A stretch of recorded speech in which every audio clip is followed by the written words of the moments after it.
Shoutout mga buddy. Ito yung Magallanes ramp na dito mga buddy, pa southbound.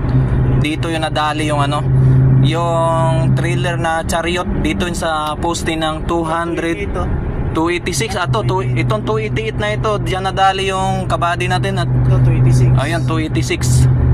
Ito 286 dito nadali yung yung trailer, yung chariot, no? Diyan nadali dito sa Magallanes ramp na ito pa southbound.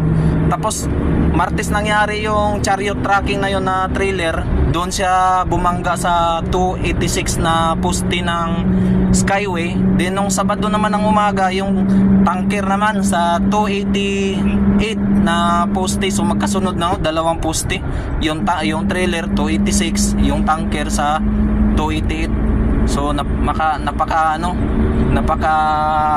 sa Bisaya pa hilan ng lugar, di ba? No? So lagi tayong mag-ingat mga buddy, no? Hindi natin talaga alam yung disgrasya sa kalsada. Kaya mas maigi yung magdoble ingat.